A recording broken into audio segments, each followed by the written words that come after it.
เห็นแล้วนั่นเห็นแล้วบอกคนบ่ได้ผิดอย่างใดนี่น่ะถ้าเจ้าไปเหตุแบบนี้ฉันจะไปคนอเมริกาเขาไปอยู่10 ปีน่ะเจ้าสิมีเงินเสียบ่คนไทยไปอยู่อเมริกา10 ปีน่ะบ่ได้ออกจากอเมริกาเนี่ยเจ้าบ่คิดบ่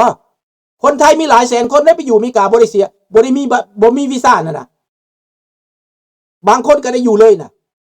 คิดดูไหมคิดไหมเคยคิดไหม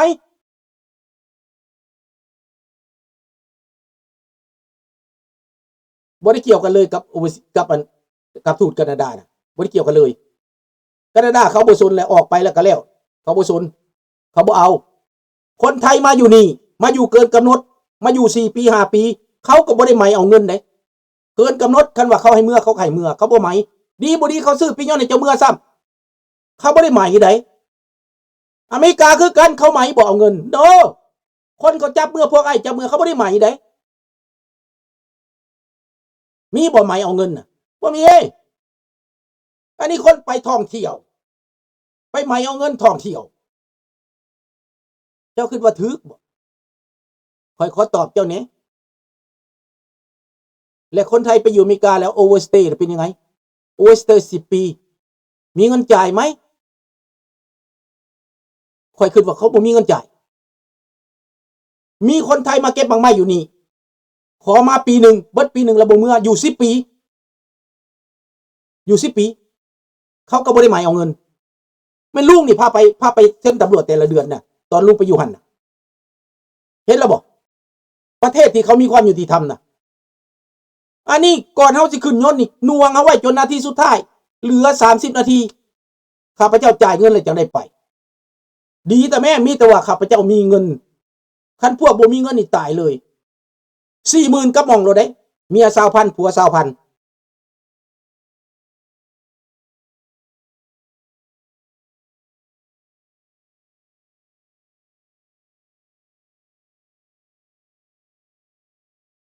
ก็สิแม่นแนวนั้นแหละ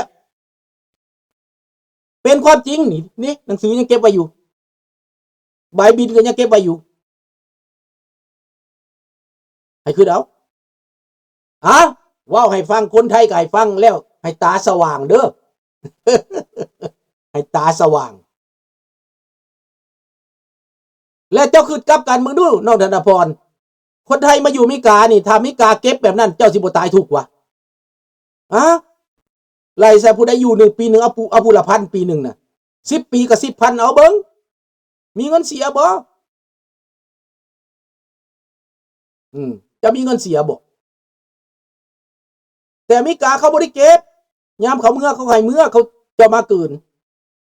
แต่ว่าพวกมาเกินเขายังบ่ได้ให้เมื่อเด้ก็ยังบ่ได้ไล่เมื่อเด้บางเทื่อเขายังมีนโยบายต่ออีกเด้แต่ว่าพวกที่เขาส่งเมื่อนั้นเป็นพวกมีคดีเป็นพวกที่เคยก่อความวุ่นวายเป็นพวกที่หาเรื่องแล้วเขาจังส่งเมื่อใดสบายดีท่านวงดังนั้นพี่น้องความจริงนี่นะถ้าทุกคนยอมรับความจริงนี่นะมันจะดีต่อบ้านต่อเมืองมันจะดีต่อพ่อแม่พี่น้องประชาชนมันจะดีต่อความจริงในโลกนี้ถ้าบ่เปิดเผยนะเฮ็ดบ่ถูกก็ว่าบ่ถูกถ้าบ่มีคนเว้าเขาก็นับมือเขาสิเฮ็ดต่อไปนับมือเขาสิซั่วต่อไปมนุษย์นี่นะจิตใจมันดำมันกิโหดสามานดังนั้นข้าพเจ้าตั้งคำถามว่าญาทานบุญมีขน้อยขอกราบญาทานบุญมีหูเพิ่นก็บ่อยากได้ยินปานใดเลยแหละข้าพเจ้าไปธาตุพนมข้าพเจ้าไปไหว้ญาทานแล้วไปเห็นญาทานมาอย่างนี้เพิ่นว่าเพิ่นเมื่อบ่ได้เมื่ออเมริกาบ่ได้เขาสิจับเพิ่นว่าซ่านบาดนี้ต่อมาไปลาวพุ่นเขาเห็นอยู่ลาวพุ่นไปยังอยู่ลาวพุ่นตะกี้ไปอยู่ท่าพนมบัดนี้ไปอยู่ลาวมานี่ออกจากลาวมากันมาอเมริกาบัดตอนเขามีปัญหากันเรื่องเงินเรื่องคำตอนเขามีปัญหากันความบ่สงบพัดบ่มาญาติอาจารย์จันดาบอกอาจารย์จันดาตายไปแล้วกลับคืนมาบัดนี้แล้วมานี่เสียจังได๋ญาติท่านสิสร้างความสงบบ่ สิแก้ไขปัญหาที่มันเกิดขึ้นบ่สิเว้าความจริงบ่ญาทานบ่มันยากญาทานคันญาทานบ่ได้เซ็นเงินออกก็บอกว่าแม่นมหาจันดาเอาเงินออกบาปบุญคุณโทษก็อยู่ตกกับมหาจันดามหาจันดากับน้องกับหลานชายเราเป็นผู้ออกนายเอาเงินไปเฮ็ดให้คนลาวต้องผิดต้องเถียงกันเป็นวัดของคนลาวสร้างขึ้นมายังไงคนลาวผิดกันย้อนเกิดมีปัญหาย้อนเป็นครูบาเนี่ยต้องมีศีลได้ญาทานแม่นก็ว่าแม่นผิดก็ว่าผิดถูกก็ว่าถูกได้ญาทานญาทานต้องแก้ปัญหาได้ญาทานต้องตอบขน้อยได้ญาทานต้องตอบให้ได้ได้ต้องตอบเสียงประชาชนในอเมริกาได้ว่าเป็นอย่างคนกันพิษกันเบิดบ้านเบิดเมืองย้อนว่าเงินไปกินไปทานข้าเจ้ายกญาติจากขนมญาติจากข้าวต้มญาติจากแรงงานของข้าเจ้าไปทานได้สบายดีไอ้ไล่เบิ้ง$30 $40 $100 $1,000ก็เป็นเงินจากจิตใจความซื่อสัตย์ของข้าเจ้าเป็นผลบุญผลทานข้าเจ้าแล้วเป็นยังเฮาสิให้ความบุญสุนทานไอ้นี่มันควรมัวหมองเป็นยังบ่รักษาศาสนาแหน่เป็นยังบ่รักษาศีลแหน่ญาทานเป็นผู้ใหญ่หรือว่าญาทานเฒ่ามาแล้วคิดบ่ได้บ่จังซี่คันคิดได้ก็ตอบเขาหน่อยมาเด้อบอกออกตนญาติโยมให้โทรมากรรมการโทรมาข้าพเจ้ารอฟังอยู่ว่าเป็นอย่างเรื่องในวัดวังสิตันขึ้นกว้านขึ้นศาลกันเรื่องใดเขาไปท่านนี่เขาผิดวะเขาสร้างวัดขึ้นมานี่เขาผิดวะจังเมื่อผู้นั้นเขาได้ผู้นี้เขาบ่ได้วัดนะมันเป็นอย่างถามนี่แล้วเป็นอย่างจะขึ้นกว้านขึ้นศาลกันเป็นอย่างเงินจะออกไปฮอด6-7 ล้านเป็นอย่างเงิน600,000แล้วเป็นอย่างเงินจะไปสร้างวัดอินเดียบ้านพ่อบ้านแม่พวกเจ้าว่าอยู่อินเดียน่ะถามนี่บ้านพ่อบ้านแม่พวกเจ้าว่าอินเดียนั่นถ้าว่าคนลาวได้ยังไปสร้างวัดอยู่อินเดียเป็นยังบ่สร้างอยู่อเมริกามันจบงามเป็นยังบ่สร้างความสามัคคีอยู่อเมริกา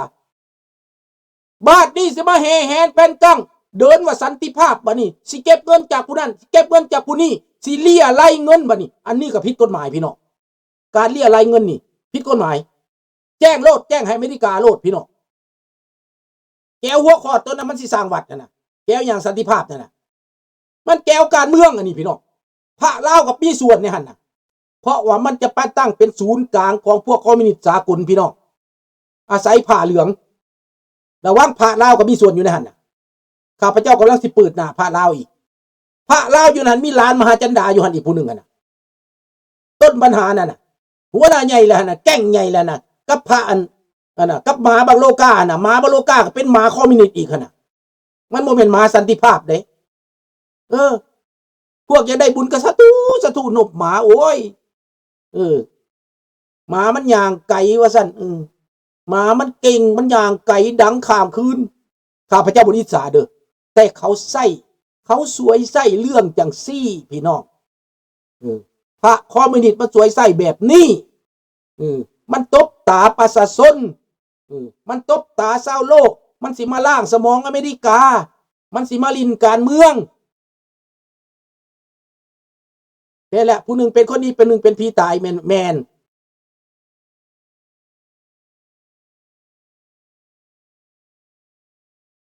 ถามมึงเด้อ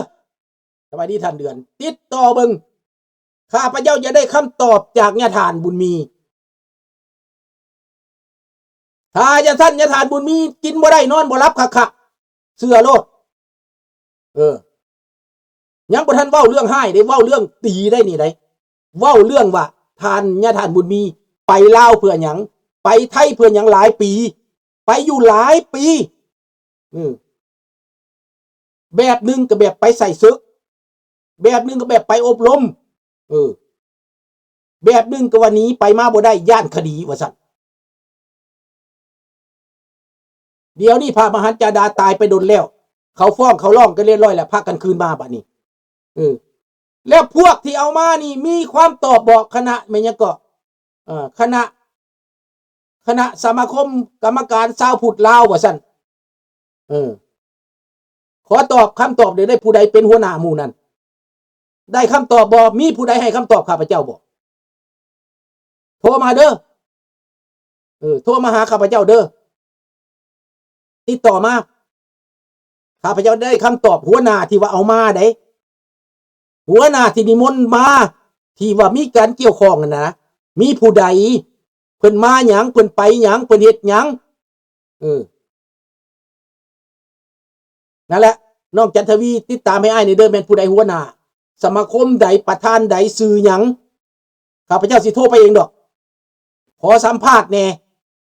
เหตุผลที่ว่าญาติทานบุญมีหนีหายตัวไปเมืองไทยนี่นะเหตุให้ประชาชนพิษของต้องเถียงกันฟ้องศาลกันเหมือนเงินเหมือนคำแล้วก็ขอ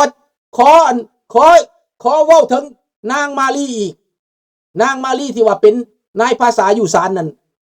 มาพาหมู่วุ่นวายอยู่ในเรื่องนิวัตนี่นะเดี๋ยวนี้ไปใส่นางมาลีอันนั้นนะเดี๋ยวข้าพเจ้าติดต่อเข้าไปถามมาเลยเดี๋ยวนี้ญาติทานบุญมีกลับมาแล้วนี่นะเจ้าคือมามิดอยู่เดี๋ยวนี้นะและมีอีกบักหนึ่งบักดร.ทองอ่ะนะบักดร.ทองอ่ะนะยังมีมึงหนึ่งอีกบักเบิ้มอ่ะนะมีอีกบักหนึ่งบักเบิ้มนะมึงไปถามเด้อ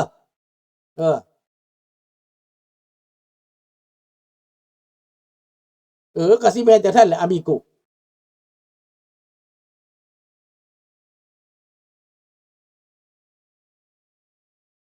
นั่นแหละ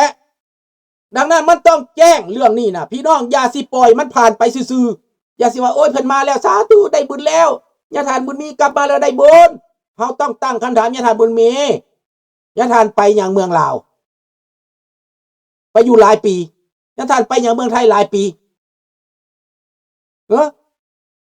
คือมามีเงินหลายแต่บินไปบินมาการบ่ได้เฮ็ดเวียกบ่ได้ทำนางมาลีเงียบไปยังจะเงียบถามไปนางมาลีอีกถามไปพวกที่เขาพิษกันนี่แหละอยู่นั่นนั่นมีไผแน่บ่แม่นกี้แก้ปลาย่างนี่ก็น้ำเขาบ่ถามเด้อดักกี้แก้ปลาย่างมีอะไรเดี๋ยวสิโทรหาถามกี้แก้ปลาย่างจักหน่อยนี่เป็นแนวใดมันเป็นเรื่องใดแนวนี้นะข้าพเจ้าบ่อยากให้เรื่องนี้มันเงียบไปบ่อยากให้มันมิดไปว่ามันแม่นหยังเฮาบ่อยากให้คนมาหลอกคนอีกบ่อยากให้คนมาตัวคนอีกต่อไปบ่อยากให้เอาเรื่องวัดเรื่องว่าเรื่องเจ้านี่มาหลอกกันตัวกินเงินกินคำประชาชนนั่นc'est ça et pourquoi il peut retourner maintenant avant il peut pas retourner il a peur l'arrestation c'est qui va arrêter qu'est-ce qu'il a fait pour qu'on l'arrête เป็นหยังเขาจังสิจับเจ้าเขาสิจับอาจารย์บุญมีย้อนหยังเพิ่นเฮ็ดหยังเพิ่นลักเงินไผเพิ่นฆ่าไผบ่มีคันบ่มีเป็นหยังจังญาติแล้วเป็นหยังจะบ่มาตอนนั้นมันเขาห้องว่ามันเป็นเรื่องฟลูมันเป็นเรื่องมีเงื่อนงำมันเป็นเรื่องน่าสงสัยที่สร้างความแตกแยกในอเมริกามันเป็นแผนที่5บ่ข้าพเจ้าอยากรู้จักว่าพวกนี้มาตามแผนที่5หรือว่ามันเจาะจงใจบ่นะชัดเจนเด้อทางนี้เด้อชัดเจนญาติท่านบุญมีฟังแล้วอย่าสินอนดื้อดายเด้อผู้ใดผิดหักญาติท่านบุญมีสบายดีเมเซียวผู้ใดที่ว่าอันนั้นเป็นอะไรเมเซียวอยู่ท่านบุญเลี้ยงเป็นอะไรสบายดีอยู่บ่พวกที่อยู่อเมริกานี่นะผู้ใดที่มีการเกี่ยวข้องกับญาติท่านบุญมีขอให้ติดต่อกลับขึ้นมาหาข้าพเจ้าเรื่องใดข้าพเจ้าอยากได้ความกระจ่างแจ้งข้าพเจ้าอยากได้เหตุผลข้าพเจ้าอยากได้คำตอบว่ามันเกิดหยังขึ้นกับสังคมคนลาวในต่างประเทศกับศาสนาพุทธมันเกิดหยังขึ้นเป็นหยังข้าพเจ้าจึงเว้าเรื่องนี้เพราะข้าพเจ้ามีประสบการณ์มันเกิดเรื่องในแคนาดาข้าพเจ้ามีประสบการณ์คอมมิวนิสต์แทรกแซงอยู่ตลอดทุกวัดในแคนาดานี่นะทุกวัดบ่ปอดบ่ปี้เลยนี่แหละข้าพเจ้าจึงบอกให้พวกท่านฟังยาคูบางยาคูนี้ไปซื้อเบอร์ก็ได้ซื้อเลขก็ได้ไปบวชหาสแต็กไปทั้งอยากซื้อบัตรซื้อเบอร์ไปซื้อบัตรซื้อเบอร์ไปซื้อหาสแต็กยังลินการพนันอยู่ที่ไปบวชเห็นยัง นอกจากนั้นเรามีเงินไปโฮมไว้ไป